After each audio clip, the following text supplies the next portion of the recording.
joining us today for another episode of What's Your Why Wednesday. Today, I am joined by the incredible Fidel Gonzalez. He is a branch manager at Nexa Mortgage. Fidel, man, we should have been recording before we hit record because we just had the most amazing conversation. But, we want to make sure that we share with the audience a little bit of what we were discussing. All right. So, 100%. All right, you've been doing this 14 years. You got into the industry. I'm going to let you actually share how you came in because it's a great story. But, we get in a lot of times, most of the time by accident. But we stay in this incredible industry because it's tied to our personal and professional why. So, Fidel, we'd love to hear, what is your why? So, it's an interesting, up until this year, I would have given you a complete different answer. And, one of the things that I think that we should all be comfortable in knowing is that whys change along the way. And it doesn't mean that you're supplementing or taking or subtracting from another. It's like there's something else that comes out and says, hey, how about this as well? It adds. So it fortifies about the base why, right? My why has always been my family, my heritage, who I am, what I am, where I come from. So it's always the family. I'm Fidel, by the way, is a family name. I am Fidel number 4. My son is Fidel number 5. Oh wow! So for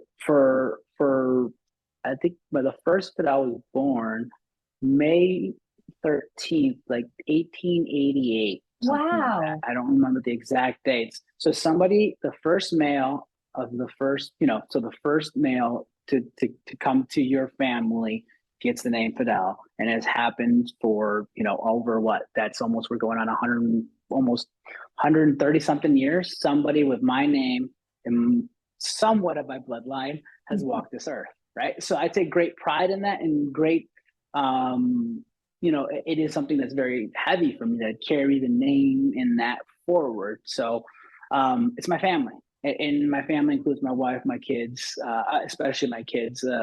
My boys. I have 2 boys. To build something for them that is, a changing for our family name, so that our family name gets remembered after all this is said and done. I'm first generation here. My parents were born in Mexico. I was born in Texas, right? I was given the blessed opportunity to be in this country and allow myself to be anything that my little mind could imagine. I won't say little because my head is huge, but reality is that is my why, my family. Along this year, something that really came to me, kind of side of necessarily. It's not. It goes in side by side with what we do for a living. Obviously, I'm a mortgage loan originator, a branch manager, right? But the whole point is we're trying to do is serve the client with their home, right? Not a house, a home. A home it's important. It's a definition. House is something. A home is like right here, right? You're forming a home where some little boy, some little girl can dream, like I did at one point. I'll confess, my first dreams were, like many little boys who are sports inclined, to become some kind of professional athlete. Once I knew I wasn't going to be so tall to maybe play in the NBA, because we were talking about Jordan earlier, it was football. I love football. But I'm the firstborn, obviously, right? I'm the firstborn, and my parents are Mexican. They had no idea what football was, and they never allowed me to play it, right? So for a long time, I felt a little bit of like, why didn't you let me? Why didn't you let me? Why didn't you let me? Who knows why? I don't know why that happened. It didn't happen. And now we're here, right? So it's like, you can't question what happened before. It's like what the opportunity is now. So my why, my next addition to my why, which is my family, my heritage, and all those items here, is the next one. Is that my why is to show those little boys and girls, specifically the ones that look like me, the little brown boys, little brown girls, that just say, hey, this is what life can offer. And this is what we can do in a country in which we're given the opportunity to be endless, the opportunity to be limitless. And that happened actually this year at the 2020 event, frankly, when Les Brown said it starts with us. It just really hit rattled my insides, and And as that all kind of came out, I was that little boy once, right? My parents were, foreign to this land, did not know the exact way to navigate the world, right? So they learned with me, right? Sure. And much like new parents, and this happens across the board. This is not just for immigrants or not immigrants, right? So we can just I'm sure we can all relate to the fact you're a new parent. Your first child's born, and Very we're just scary. going through this whole we're going through this whole thing. We're like, are we messing them up? I don't know, right? So it's just that element, but this time it's like the fact that you don't know the language, your family is far away. So you have a lot of those comforts that you have in normalcy of life that are taken. So a lot of the times, I was the one doing the translating, right? Yeah. I was the one doing a lot of that stuff. And a lot of times when immigrants leave, wherever they come from, they stick to whatever it is that was there at that time. I almost call it like like not a bias per se, but they get stuck in where they came from. Well, that's their comfort. Where they came from. That's their the comfort right? zone, right? Mm-hmm. Yeah, they get stuck there, and they don't, and then they remember the old. Let's just say the old times and how it was, even though they're continuing adjusting, but they're over here in this other land trying to hold on to whichever makes them feel comfortable and not maybe I guess normal, comfortable to get to the better word, I think here. So they feel comfortable and they feel protected in that, and they kept that, right? Well, my family in Mexico was continually evolving, and we were stuck in this here, right? So it's interesting because I'm 37 years old. They've been in this country for like 30, 39. My dad's English is still, he can. It's just very heavy accent, right? And so he was always kind of leaned on us, right? It was that immigrant, everybody who's a first generation immigrant will tell you the same thing. We've all gone through the same thing. I don't care which corner of the earth our parents may come from, but it's always like we're always doing the translating and all that stuff. And it's kind of like sometimes you got a little you got a little like embarrassed about it, right? You were different, right? Like you look. Not only did you look different, but your family dynamics might have been a little bit different because you're growing up in a little bit of a blended way. So that's my biggest why. And it's a big responsibility on a child, right? It's a big responsibility. 100%. It forces you to do, to grow at different levels. And, obviously one of the other things, I did have a sister that passed when I was 6, she was 3. That forced my maturation quicker, right? So I became something that I was not before at a very young age in order to be able to handle it, right? To understand it along with all the other just nuances that we're going through, that became another thing. So I happened to say this to somebody. I have this, and we were discussing this earlier, right? This constant desire for more. And somebody said I don't remember who said this to me, but somebody said, maybe the reason you do have is because you're living for 2. Oh, right. Wow. So I have 3 younger brothers, but none of them had the opportunity of meeting her because she was, she was in between us. Right. So it was just kind of one of those things that I felt that it felt like it's always been something a part of me, and it never will cease to be a part of me. And I live in a way to also highlight, her, because it's our family, right? It's not just me. It's not Fidel. It's all of us. It's all the Gonzalez and all that. It's to show the world what we can do. And now my purpose is not only through the mortgage world, right? Because providing a home in a place where little boys and little girls can dream, because you never know what they're going to do. Like they could be the one to cure cancer or, solve world hunger, or be the person that unifies this or the, we just don't know. And my internal chase right now is to improve the world. So my why is people, like in a way, like just people, and it's everybody. It's a love in a respect for the fact that we cannot have anything if it's not for people. And we also we're doing it for people, right? So it's just this whole. I love that. I love that so much. And what you don't realize, what we all need to recognize, is how one moment of listening or sharing kindness can change and create a ripple that you may never ever realize the impact of that. And, I was listening to a podcast yesterday, and somebody was telling a story about how he was in an airport. He was actually in Ohio. I remember this. He was in Ohio, and there was a gentleman, when you go up and you're scanning to go in, right? And every time that someone would come up to scan their boarding pass, he would say, "Fidel, you look amazing today." Like because he would see the name and he would call the person by name and then tell them like, "Oh, I love your bag," or "Man, you're rocking this outfit," or you're incredible, right? And what happened was, at first the people were like all weirded out, like what, like almost taken aback. But then as each person passed, the people behind would look forward to what he was going to say to them. And then as the people got on the airplane, each person was going above and beyond to help people put the luggage up higher or get out of the way, because they were in such a good mood because that gentleman called them by name and said a kind word. Whatever the word was, it didn't matter. It changed everyone's mood and perspective. So Fidel, to your point, just the fact that you are saying, "I see you," right? I see you, whatever, little boy, little girl, whatever. I see you. I understand you. I relate to you. And I'm here to tell you, you have no limits. You 100%. Can be and do anything that you set your mind to do. 100%. Sometimes just that is the difference. Break the mold, right? One of the things is growing up as Mexican, like I am, Mexican descent or, Hispanic descent. Generally, it's like, you have a lot of labor positions and, construction, cooks, line cooks, things of that sort. And listen, there's nothing wrong with that profession at all.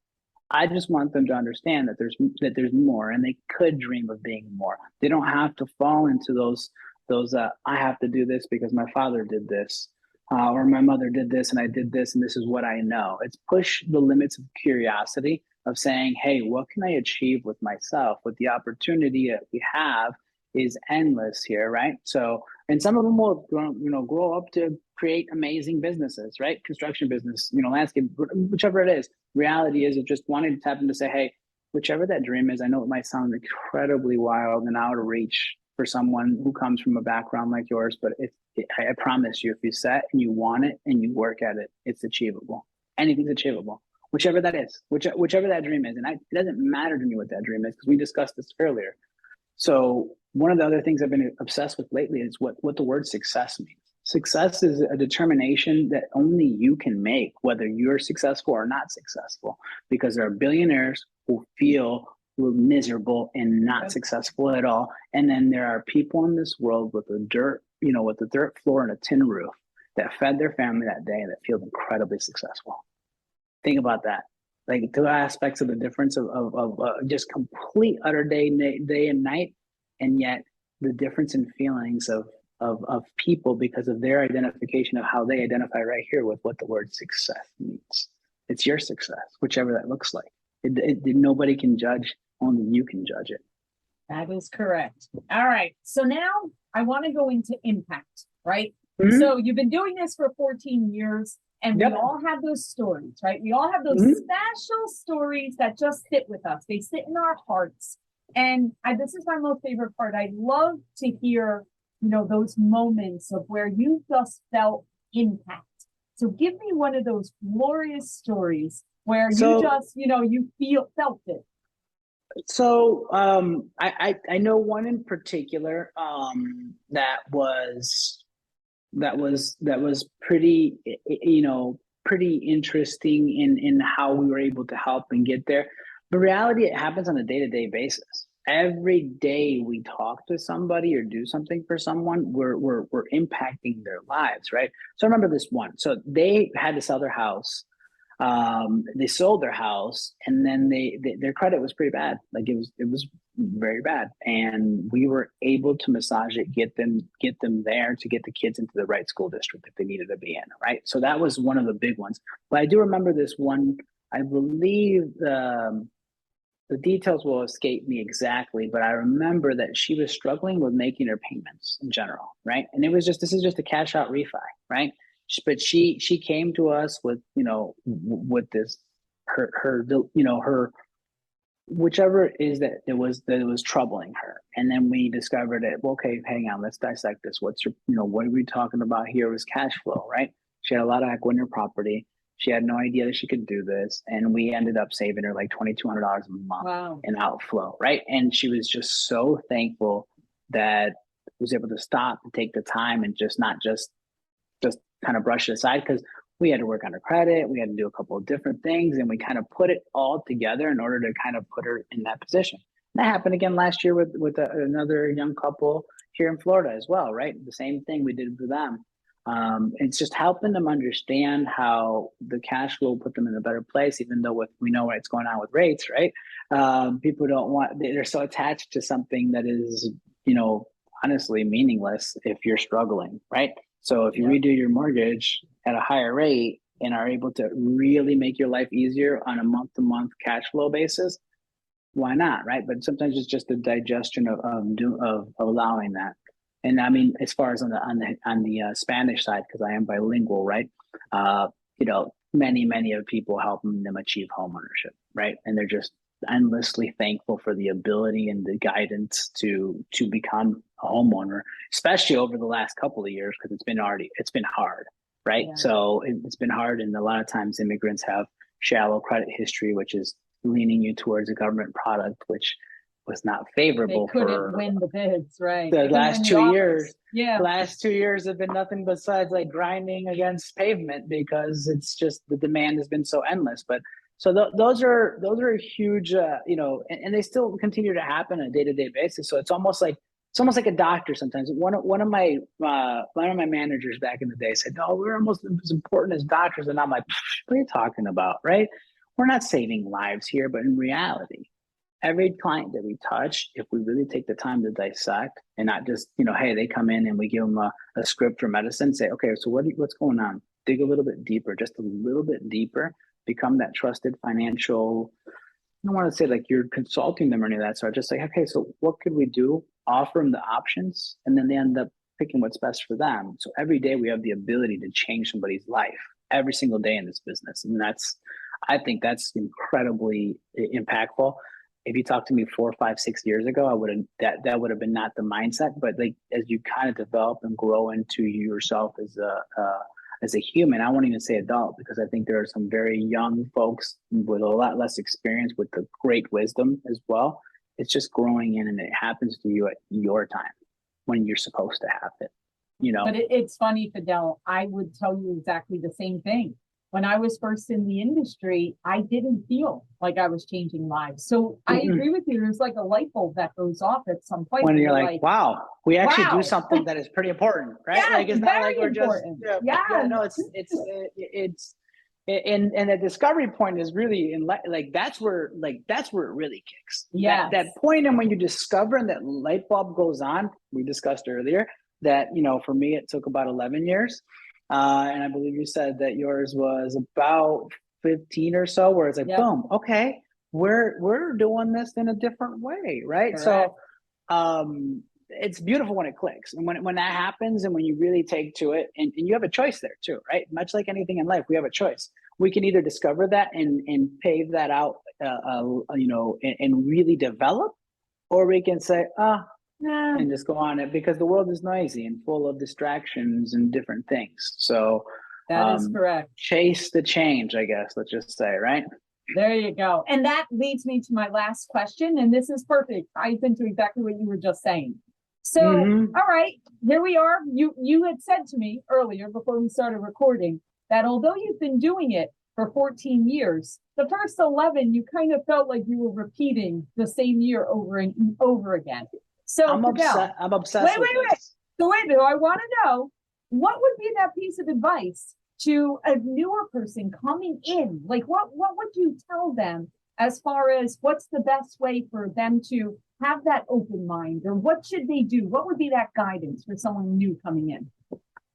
So I'll answer in a fashion of saying, hey, if Fidel now to talk to Fidel when he started, right? And I'll frame it a little bit because we'll talk about how we got into the industry. Many of us, as you mentioned, get into this industry by to be just tripped into it, right? So I came out of college in '07. I wanted to manage money. Well, I had a baby face, still do. If I shave this, I look like I'm 12. May that stick with you, Fidel. God willing, yes. Yeah. So I wanted to do that. I had some interviews lined up. I won't mention the companies. It was all looking great, and then the world started changing. And all of a sudden, crickets, right? And the financial crisis starts happening. I'm working with my father, who is a mason, right? By trade, a mason. He owns a masonry company, and I am engaged. I got engaged that year of '07 to my wife, right, Emily, and she goes, you know what, Fidel, like it's time for you to get a big boy job, right? You can't. I'm like, I do have a job. I'm working in the family business, right? And she was like, no, like that's really difficult right now, and with the world that we're in and things, that's what we just need to have some stability as us starting our own family. So I'm like, okay, no, she's right. So started kind of getting into, it was about early '08, January, February, March '08. Started, okay, all right, fine. I really do have to do something a little bit different. And I was applying and things that sort, but the world was changing quite fast. So I ended up, I got a call from a company that recruits a lot of people, and somebody saved me from them. And I ended up starting at a regional bank in Michigan, Flagstar. I was there for a great long time, right? For almost 10 years. So that's kind of how I got into this, right? But what I know, and I think, we can say this about anywhere, it doesn't matter, companies, things of that sort, is a lot of times that, the development of loan officers is a very difficult thing, especially back then, right? Like the internet wasn't as prevalent. We did have it, don't get me wrong, but it wasn't as like it was very different though. I mean, you're right. We had it, but it was different. It was incredibly different. Like now the ease of everything that we have with the cell phone, with the iPad, with this, everything, like we're doing so much with so little, right? So the one thing I would say is this: be open to everything. Let's have a thirst and a curiosity of knowledge, right? And understand that the amount of knowledge that's there is endless, and be careful with it. Take it bite by bite. So sometimes in a way, it's like people, like the youth, want to come in, either youth and experience in whatever field they're coming into, or they are young. They just want to take running at this. And sometimes that is how we burn out and how we don't tap into our full potential. So what I would say is slow down sometimes, right? Actually take time to craft your business, and above all, the most important thing is never forget why we do this. And I believe this should be every originator's motto. It's for people. It's to help other folks, other people achieve homeownership, right? And really grasp the importance of what they're doing on a daily basis. Because I think it's easy, and I'm not going to say that it hasn't happened at times for us, that just kind of get, we're just kind of like moving paperwork around. It's not. These are lives. These are families. These are children that are going to go to school. These are where, a young couple gets married and are going to raise their family. There's a lot more to this. There's more power than we even think of what we're doing. But it's just treat people like you would want to be treated. I mean, that's huge advice for me would be is that. And also seek mentorship, right? Just continue to develop. Don't think because you've been doing it, like I said earlier, right? I've been doing this 14 years, but I credit myself only probably about a year 4, because I feel like for 11 years I repeated the same year, and that came from a book actually. It's called Limitless by Jim Quick. It's an amazing book. I know that book. It's a good book. I mean, when he hit that, I'm like, wow, that really rattled my. When he said that, I'm like, he is so right on that, because reality is I felt like I was not improving until about 3 years ago, and then it just all of a sudden you see it snowball. So sometimes people come in new to this industry and we're like, well, I want to be like him or her and do that what she's doing and he's doing.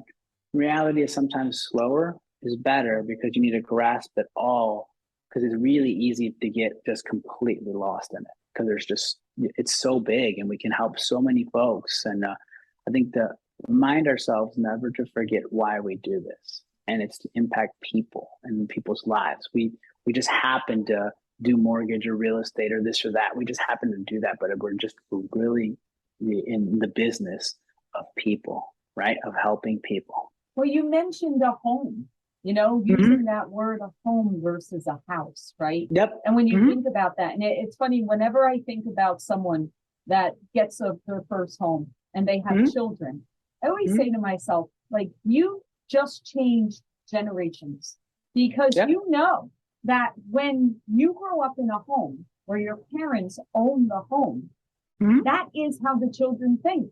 They know that when they grow up and they go out, they get settled and they're ready to have their job, they're not thinking about, oh, I'm going to rent for the rest of my life. They say, no, I'm going to buy a home because that's what my parents did. I'm going to follow that.